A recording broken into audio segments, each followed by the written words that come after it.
My name's Santos Ortiz, and this is Ortiz Farm.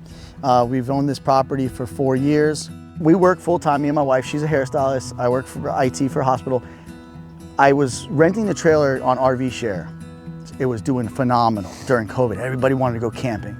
I said, hey, what if we do Airbnb and have people come for like 3-day stay? And she's like, you think that'll work? I said, sure, why not? People do it out of their house in Port St. Lucie, Miami, all over. I said, here, we got a farm. People can have a fire pit. We supply a whole tote of wood for them so they can enjoy themselves. They can see the animals. It's taken off. We've been doing it for 2.5 years. Everybody that comes here, they're in love. They're like, how did you buy this? I'm like, right time.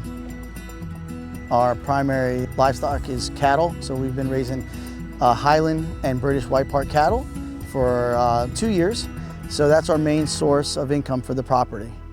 We started with the donkeys, but that was more of just like pets. And then we were like, what are we gonna do with this property? Like, where could we make some money? So we know a bunch of people around here. We met through different groups, 4-H, FFA, just reaching out on Facebook and getting people in the community. We started there and then got some advice from them. And then we were like, well, what about cows?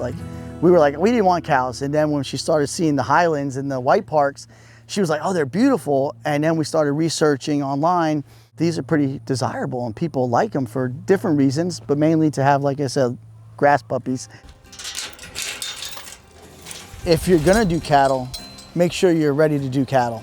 Make sure that you're gonna be ready for the midnight calls where your cow's out on the road, because it happens. If you don't have good fencing.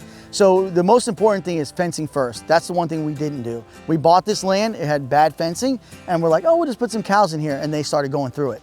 And we're like, oh no. And people were calling, my neighbors were calling, hey, your cow's out, we'll put them in. Hey, your cow's out, hey, your goat's out. I'm like, oh my God. So fencing is key for livestock. Good fencing is good neighbors too. We keep them, pretty much grazing all of it. But our goal is to divide it and do some type of rotational. But we got to see how that works we might have to bring in some irrigation. We have the pond, so we could pump out when they're not on it, pump it out, and then kind of rotate them. So we're going to look at that eventually too. So we were talking to Sandra and we were, talking to her about doing some fruit trees around here, and we did a couple on that side. And she's like, you should call Paul. There's his program. And we got talking to Paul and went through the whole thing and did all the assessments, and I'm like, this is awesome. So we were very excited. We had family, friends come out to help plant all the trees. We did trenching with excavators to help drain the water because we flood out here pretty easily. The day we were planting them, we had torrential downfall. And I said, Paul, I got to move the trees over a little bit. And he goes, yeah, it's fine as long as the distance. And we wanted to make sure we kept distance because you don't want them to shade each other and stop them from growing. I know avocados because we used to live in Homestead when I was younger, and all of our friends and family had avocado trees. They were big and beautiful and provided great shade. And the fruit, I love avocado. White sapote, I haven't had white sapote yet, but hopefully one day she will give me some white sapotes and I'll be able to eat those. But yeah, mainly the shade for the animals, and it just adds another value to the farm, right? And I want to see this canopy of trees with the animals under it. We sell mostly cow sales, and we sell, like we said, eggs, a little bit of eggs, and my wife does a homemade soap.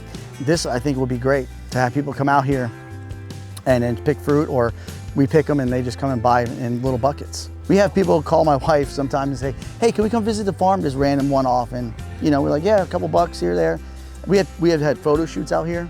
People come and do like nice shoots. We'll line up the cows in the back, a couple of the small ones, and they'll go in that corner and do pictures for like their family photos. So just trying to capture every little thing that we can do and just provide to people too.